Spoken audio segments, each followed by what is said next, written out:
Brodes Media.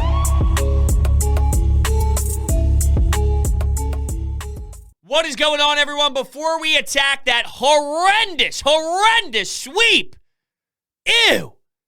If you're new to the channel, we are on the road to 20,000 subscribers, so make sure you smash that subscribe button, hit that thumbs up button as well, and over on Twitter, @Brodes81, toss me a follow. There, it's always fun in-game, when there is no game, just in general, a good Twitter account to follow. With that being said, one, I love you guys so much, and two, enjoy the show. What is going on, everyone? Welcome on into Sports Talk with Brodes. Devastating, quite frankly. That's what is going on here. Devastation as the Phillies get swept in the desert. They got swept. They couldn't win a damn baseball game against one of the worst teams I've ever seen in my entire life. And here comes 89-mile-per-hour fastballs right down the middle of the plate, and they can't do a damn thing with it. So I'm really disturbed, and I honestly feel I treated this the same way as a coach that's so disappointed in his squad that he doesn't say anything after the game is over. We've all experienced that, right? Let's say you're going to your rival's place and you lose 7-0, 6-0, and you get embarrassed. Well, does the coach come in and rip one and rip your asshole apart? Or does he just not show up because you know how bad it was? You know what a shame it was. You know that you did not play your best. No one has to tell you. You know. So saying nothing and being silent is basically more of a power statement. That was me analyzing this series instead of game by game, just waiting till the end. You know what? I'm waiting to the end. And to be fair, I'm doing the same thing against the Padres. No game by game. Let me see what I see after Sunday after 3 games. Now, this is what I know is going to happen, and maybe I'm wrong because I'm an idiot, but just based off of the Philadelphia Phillies and their trajectory this season, after getting swept by one of the worst baseball teams, they're going to win 2 of 3 or even sweep the Padres, who have not been the best version of themselves. So we know they're going to do something to suck us back in. Whether you want to admit it or not, this is what the Philly season has been to this point. Suck, blow, be brutal. We rip them apart, but then they do something just to keep you involved. And throughout that process, They keep you interested. They keep you where you're side-eyeing them because they win a series that they shouldn't after sucking. And then they suck for 2 series, but then there's that one good series where they sweep a team, and you're like, hold on a second. They're only 2.5 games back. They're only 2 games back. Yes, they were 2.5 games back because of, wait for it, not their good play. The bad play of everyone surrounding them. And here we are. I mean, I couldn't believe what I saw. Here's the statistics, by the way, throughout that series from your top players. Harper, 1 for 11. JT, 0 for 11. And he sucked. That was the worst JT Realmuto I could remember seeing in a Phillies uniform. Hell, maybe even a Marlins uniform as well. How many balls did he not block that he would have? Now, they were labeled wild pitches. This was in Game 2 where they lost 4-2. Wild pitches, but JT Realmuto makes those blocks in his sleep blindfolded. He did make a statement after the game, though. And he basically said they kicked the crap out of us. I don't remember hearing JT Realmuto be this quotable. I don't remember thinking JT Realmuto was much of a vocal guy, but I guess when you're this desperate, you have to try. And he meant what he said. I'm not saying hey, we got to just say something to the media here to spark something. He was just being himself and being JT Realmuto, and that was a very quotable line by him, but it just shows where the clubhouse is at the moment. He also had a 3-0 pitch come his way. Remember, keep in mind what type of pitchers are on the mound for the Diamondbacks, and he's swinging, and it's a ground ball dribbler to the third base side. Once again, this was in Game 2 in that 4-2 loss. That's dumb baseball. This team was so selfish throughout their plate appearances. No wonder why they couldn't generate anything. In the final game, Odubel Herrera, it was Gene Segura who led off that game. He gives you a leadoff double. Where does he end up at the end of the inning? Take a wild guess. Second base. Are you kidding me?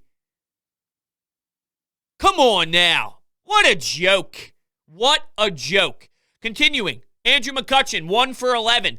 Toe, my guy Toe, 2 for 11. And then he has that play. He made a nice play in foul territory over his shoulder, and he made some stellar defensive plays throughout because, well, that's what Ronald Torreyes does, although we compare him to one of the worst defenders in the history of Major League Baseball in Alec Boehm. So maybe it's the theory that I like to use a lot in sports where you see a woman at a bar and she looks like a 10, but that's because her friend's a 2. What you're relating it to is basically miserable and pathetic. So yes, we look at Torreyes' simple plays and more standard plays as wow, an overwhelming play. Regardless, though, he's making some solid plays out there. How about that play where he's diving at third base? Here comes the ball. It's a ground ball. He's waiting. He's trying to make let me go to third base. Oh, man. Oh, sometimes it just snowballs and hits the elite ones, too. I love it. I love having some fun with the Ronald Torreyes thing. On Twitter all the time, I'm screaming, that's my everyday third baseman. And I got morons in the replies. Are you serious? Who is this clown? Who is this Brodes guy who's cheering on for Ronald Torreyes like he's Nolan Arenado? I'm not. It's a joke. It's a joke. I don't want Alec Boehm playing so much that I'm just having some fun with Ronald Torreyes being your everyday guy. All right? And yes, there's a problem when Ronald Torreyes is legitimately your everyday guy. More people sucked in this series, though. Didi, 2 for 10. Gene Segura, 2 for 13. So, you know, what are you going to do here? We praised this squad. Why? During that 8-game win streak. Their leaders stepped up. Their leaders were dogs. Bryce was on another level, and he was due for a cool down. I'm not mad at Bryce Harper specifically. You knew that he wasn't going to keep up a 1 OPS over a 28-day span, and he'll crush almost 400 in a 14-day window. That's not going to happen. So naturally, this makes sense. The problem is everyone's falling through it at the same exact time, which is totally unacceptable, especially when you're playing a team that it should not even be a competition. Zach Wheeler, I'm not mad at Zach Wheeler specifically. He went 6 2/3. His stat line screams worse than what it was with 7 hits, 6 earned runs, 1 walk battery, had 7 strikeout. He got hosed in that 7th inning, of course, where damage was done, and it seems like that's been a common issue for the sports world in general lately, has been, well, the umpires are so bad, and the umpires are abysmal, and we need to go to robot umpires. And, you know, I feel like the word robot makes it feel a lot worse than what it is. There's a way to strategically do it with someone behind the plate still, because you're going to have to make calls at home plate with relays. Speaking of, in Game 2, Bryce Harper with a hose. My favorite part of that play, though, was clearly third base coach for Arizona is telling, put on the brakes. Put on the brakes. Well, let me just breeze through this anyway and try and go for a head-first slide. And what do you know? What do you know? Gets thrown out by Bryce Harper. Anyway, though, going to the robot umps, though, it's the word robot, I think, that throws everybody off more than it really is. You're basically talking about technology helping out with costs. I'm more interested in it than I'm not anymore, because there were times where I was so anti. Now, I guess maybe I'm willing to have the conversation more. Regardless, though, can't be mad at Wheeler. I can't be mad at Ranger Suarez, who went 4 2/3, 8 hits, 3 earned runs, 4 walk batters. Yeah, there's no doubt that it wasn't smooth, but you can't put that type of pressure on Ranger Suarez, is my point. And look, you only allowed 4 runs. You should be able to climb way past 4 runs for the Phillies offense against this team. So 4 runs. If you told me heading into an Arizona game, the Diamondbacks scored 4 runs, I believe this team can win that game 99% of the time. So shame on you. They even they lost this game in Game 3 when they got swept 6-2. So you still wouldn't have won with the Ranger effort. There was no problem with Rangers' effort, big picture. Like, it makes sense. Once again, it goes back to, it makes sense. Ranger giving you 4 2/3 and allowing a couple runs. That makes sense. Here's your positive on Ranger Suarez, though. He was pumping 95, 96 in that 5th inning. So if you want to think of the longevity game with Ranger Suarez and what he can be and what he's kind of grooming himself into, back-end starting rotation type of vibes for sure, you could tell his command was off, though. He was doing something that Aaron Nola likes to do a bit, which is nibble around the strike zone. And there was that right side of the bottom half of the corner that kept getting nibbled, and it was close, but it was a little bit off the plate, just a tad. A lot of that stems from confidence issues, I believe, when you start tweaking around that strike zone. You're doing it for a reason. You're nibbling for a reason. Maybe you don't feel that great in your stuff, and that's weird for Ranger because he has been very confident this season. I like the fact, though, he's pumping 95, 96 after that many pitches. There's something to that. He does need to work on the repertoire, though. There needs to be more involved pitch sequence-wise. If you're going to be a starter compared to a bullpen piece, you got to throw these hitters off guard, and maybe that's something that he will work on. If Hector Neris can add a slider, even though it's about 3% of a change, he throws it about 3%. But if Hector Neris can work on a slider, I believe Ranger Suarez can implement a new pitch as well. Yeah, Castellanos in that 4-2 loss is getting you RBIs, getting hits. It's a nightmare watching this Phillies team roll around the field and try and compete against that squad. They just looked deflated. You look at their body language, hurting. They didn't know what was going on. Well, someone's got to stop the bleeding. Someone's got to help out tremendously when things get that bad. Can't just allow it to snowball. You allowed it to snowball. And you got Joe Girardi getting pissed off after the game, talking about how he doesn't want to hear about the schedule anymore. And that conversation about how easy it is for them in the second half. He's done with it. All right, Joe, we'll do something about it then. We're going to bring it up because guess what? You have teams in front of you that you should beat. Beat them. Beat them. Don't say that we're getting carried away with it. I'm not saying that's what he said, but his tone was, I don't want to hear it anymore. Well, guess what? That's what happens. You are going to hear it because you're playing teams that should be crushed. This is unacceptable, Joe, so you're going to get questioned about it. It's not that difficult to understand, and I don't care about your tone. I love and respect a lot of guys in the media because it's not an easy job to do. And people think, oh, you cover sports. It's real fun. It's real simple. It's real easy. It's not. It's not. I would like a bit more pushback, though. I think a lot of these guys somewhat get soft where there's a responsive tone that they don't like. I don't care. My job is to get the information. I get that, Joe, but I would bring back some fire. You got to find that in between. Not to, okay, Joe, I understand. Sorry for asking. Get the hell out of here. And I'm just more hypothetically throwing in that tone because that's what I hear more times than not. Let's go. Put a little foot on the gas here, fellas. Let's dig in deeper. I would give some more power back for sure. I'm holding this beautiful iced coffee here from Starbucks, the cold brew. The condensation is dripping on my legs, but I kind of like it. So damn good. I originally planned on making this a half Eagles, half Phillies conversation, which I normally never do, but there were so many anytime hotline calls that I think we're just going to rock them from here and react to what the people had to say after this sweep. It's really devastating, though, and it hurts. It hurts for sure. Cannot believe it. I would have never thought in a million years, even though we're talking about the Phils, and we know about the Fightins, we know what they put us through. Even with all that, I did not believe that it would get to this level of disgusting, and here we are. Speaking of disgusting, what's not disgusting is DraftKings Sportsbook. Everyone's favorite time of the year is right around the corner, the college football season. And to celebrate, DraftKings Sportsbook, America's top-rated sportsbook app, is putting new players in the center of the action with $200 in free bets instantly if you bet $1 or more on any college football game. Take advantage of this limited-time offer right now. You heard right. DraftKings is giving new players $200 in free bets instantly when you place a bet of $1 or more on any college football game, no matter what.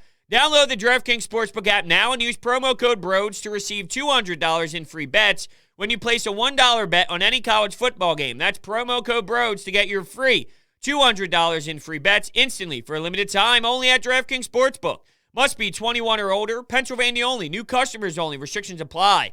In partnership with Meadows Racetrack and Casino. See DraftKings.com/sportsbook for details. Gambling problem, call 1-800-GAMBLER. All right, here we go. Let's fire these bad boys off. We will react to your thoughts on the sweep. The phone number to climb in is 856-442-9805. The Anytime Hotline is open 24/7. It's a voicemail box where you can leave your message, and from there, I just look through all the voicemails, and I just click, click, click, click, click when I look at the timestamp. So it's just that simple. If you ever want to leave your reaction after a game or at any time, that's how you do it. And let's fire things off. Here we go. Yo, Brodes, a lot of teams being renamed lately, Brodes, How about this? Philadelphia, P-H-R-A-U-D. What's that spelled, Brodes? P-H-R-A-U-D. Thanks. Hang in there, dude. I love it. That's pretty funny. That's a good way to start things off there. I'm torn. I'm going to be honest with you. I'm a little bit torn because half of me knows that I knew they are still bad and they were still flawed and they were still horrendous, but I just thought maybe their offense would carry them a bit more. I knew that they would cool off. Did I think that they would become one of the coldest hitting teams in major leagues throughout a stretch right after that 8-game win streak? No. I thought it would fall back to a normal level, and then you wonder if a Ranger Suarez for 4 2/3 and then your bullpen can help you out, whether it's Connor Brogdon or anybody else. And speaking of Brogdon, I'll tell you what, when he came in with bases loaded, Ranger Suarez got a huge out on Rojas on the outside part of the dish. When Connor Brogdon came in and fell behind 3-0, and I'm going, wow, these are not competitive pitches. He's all over the place. He's not even close to the zone whatsoever, and he found a way to get him to pop up to get out of that 5th inning with the bases jammed, only allowing 1 run in Game 2 there with the bases loaded in the 5th. I was pleasantly surprised that was the only damage done. It could have been a lot worse, and I was hoping and praying that would be something that would generate some buzz. Here we go, fellas. We got out of that only allowing 1 run. Let's go. Let's pick up the offense. But unfortunately, that wasn't the case. So I'm torn because I knew that this is reality. They were going to dive back to the norm at some point, but I also didn't think the norm was going to be this. And it's not. It's not the norm. That's why I'm devastated, because it went to such an elite level the other way. Where's the middle ground? It's never the middle ground with this team. It's awesome, it's unbelievable, or it is disgusting, and it makes me sick. Sick. Why can't we just get normal baseball in this town? Where you never know. It's one or the other. It's this or that. Where's the reality of this team? It's been 3 years, and there's not a damn soul that can tell you what this team is. Who is this squad? What's their identity? Oh, they're built off offense. Really? Are they? I know it's easy to say that, but are they? With the Jankowskis and the Odubles and some of these other guys out there. And look, Odubel's your best option in center field. We've been through this. He had a home run. He had a leadoff triple in that game, too, and he probably could have had a third dinger, or a second dinger, I should say, but the ball went right to the warning track, and it was maybe 5 centimeters from going out. And in any other ballpark, I hate when the broadcast does it, but in any other ballpark, it would have went out. My point is this. What is this team? Well, they were only bad because their bullpen was historic. Nope, that was a lie. Well, they got Freddie Galvis, so that'll help their defense, and they got a starter that will help their rotation. You got a bullpen piece in Ian Kennedy, so you kind of, you made your team better throughout. Things should be good. Really? No, they just got minorly better. Minorly. Not enough to make a serious change. Who are they? Nobody knows. Nobody knows. Hey, Brodes. Besides the 8-game winning streak the Phillies just recently had, I don't see this team being any different from the 2018-2019 Phillies, where they kind of played somewhat decent but faded in August and September. Just wanted to hear your input. Yeah, so I think you're right on the money, right? This team has been the same, and that kind of is a perfect call right after what I stated. No one really knows what this team has been over the last couple of years other than inconsistent, and that's a horrible thing to be. So because of that, yeah, it falls right in the same category as anybody else over the last handful of seasons. It's just reality of the team, and it comes back to the mental makeup of the squad. Not so much the physical play. All right, I'm not ripping Bryce Harper's season. I'm not ripping all these, everyone's season. JT, though, he's just been kind of there. I saw a statistic that I would love to bring up, and I'm trying to find exactly where I saw this. I believe I know who tweeted it out, so I'm going to go to their page now and see. Hold on. There was a lot of Eagles yesterday, so as you could imagine, that Eagles conversation. Okay, here you go. I found it. The Phillies need way more out of JT Realmuto. The OPS is down to 792 and 14th among catchers in slugging percentage. He's been league average at throwing runners out, and it's clear he doesn't call a good game behind the plate. hasn't been close to the best catcher in baseball, and that's not wrong. I actually agree with that. Now, unfortunately, that comes from a hot take machine in this city, but I will say that I was nervous at the time of the contract, best catcher in baseball. Yes, because the catcher position is not valued. That's why he's the best catcher in baseball. He has been extremely disappointing. So him specifically, I will look at him on the field and off the field leadership-wise.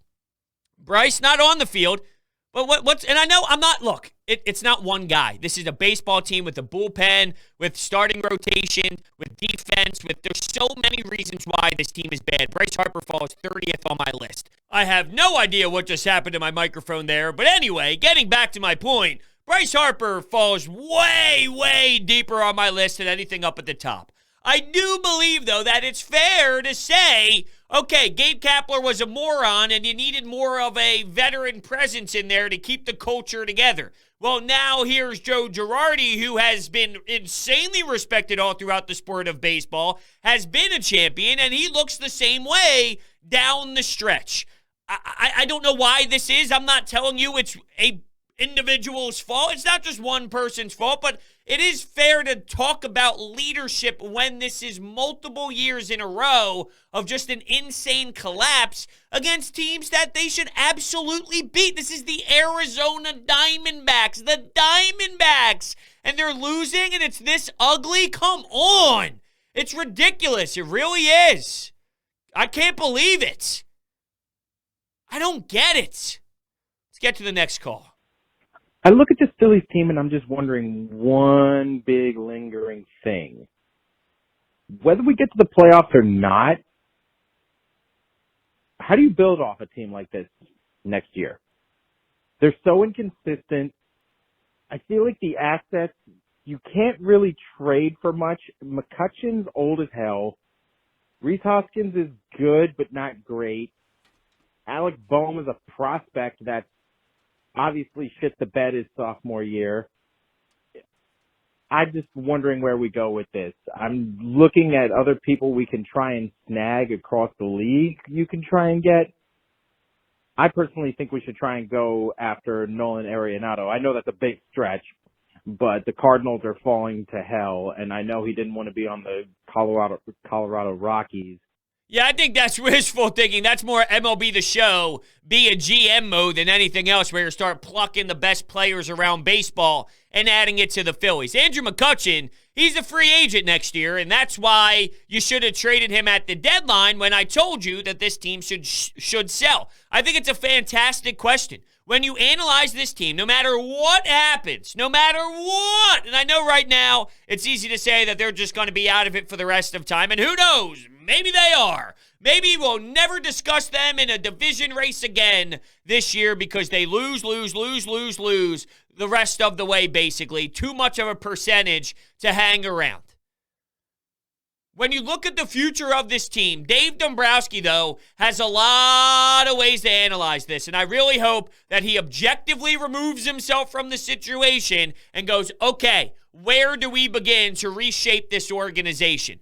I don't care what Bryce Harper got paid and how long his contract is. I don't care about JT Realmuto and just signing him, because reality is this team needs a whole entire remake. I have to stop lying. You can't lie and pretend you're in a spot that you're not in. The baseball gods will make sure you understand properly that things need to change. Aaron Nola, not the greatest season in the world. Everybody understands that. But I believe that trading him during the deadline, especially when the starting pitching market was not blowing away many teams out there, his ceiling is high, and he's on a team-friendly contract for not only this year, but he'll still be active for that team down the road as well, where he's not getting overly paid. And if you add that towards a starting rotation that's already intact and in go mode, there's something to it. You could have got assets there. Rhys Hoskins, you could have got assets there. He's a power number guy who can hit the cover off the baseball, drive the baseball. Maybe he's not the best defender in the world. You can DH him in the AL. Same with Andrew McCutchen.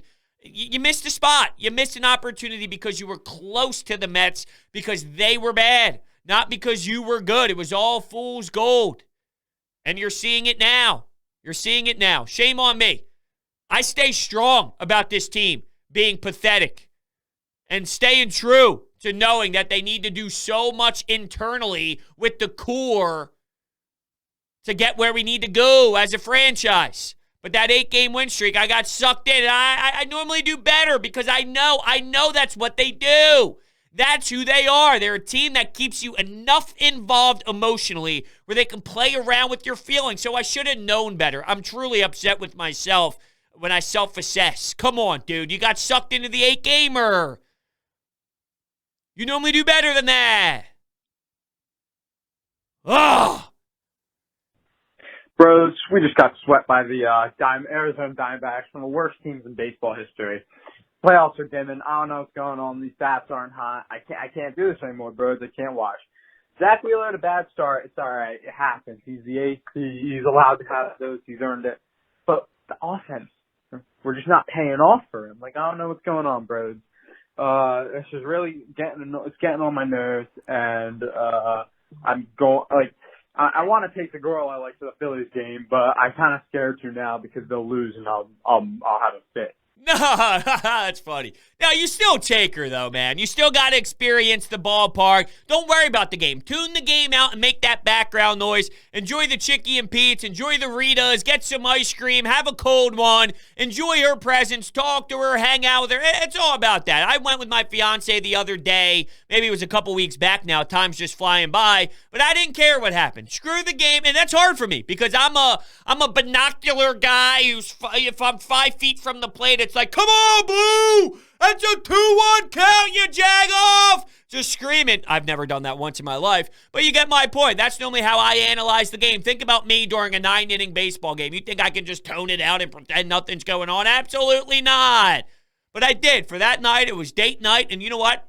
We're going there, but it's not about work. It's about enjoying the moment and appreciating that time being spent with my significant other. And in this case, with the girl that you like, you still take her. You just block that out. Let her know. Maybe she likes this. If she understands how much you love the Phillies and love sports, and you can go to an event and somewhat pretend that that doesn't matter because you're so focused on her, asking her questions about her life, all that stuff, right? Come on, let's go. Bring her to that game, damn it.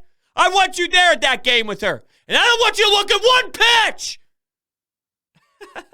Going back to Zach Wheeler, though, as you started off the call, his stat line made it seem a lot worse than what it is. I don't believe it reads. The eye test tells you it was better than the stat line reads. This offense, you just go through another Rhys Hoskins experience where now afterwards this team needs Rhys. Yeah, they do, but I'll read you the numbers again. Harper, 1 for 11. JT, 0 for 11. Kutch, 1 for 11. Toad, 2 for 11. Didi, 2 for 10. Gene, 2 for 13. If Rhys Hoskins is the difference in that squad, succeeding differently to a wild level against the Arizona Diamondbacks, he's the most important player in the history of the franchise and maybe in the history of the sport if he has that level of impact. I like Rhys a lot this year. I'm very proud of him, and I've been hard and skeptical on the bounce-back Rhys Hoskins season. So I will admit that there's a lot in me that is appreciative of the Rhys Hoskins turnaround, and I'm thoroughly enjoying it. With that said, come on now. We're seeing 89-mile-per-hour fastballs down the middle of the pipe. We're seeing pitches that should be crushed, and they're not hitting them. Rhys or no Rhys, it's on these individuals up at the plate to be smarter. Let's take another. Terrible, terrible, terrible batting.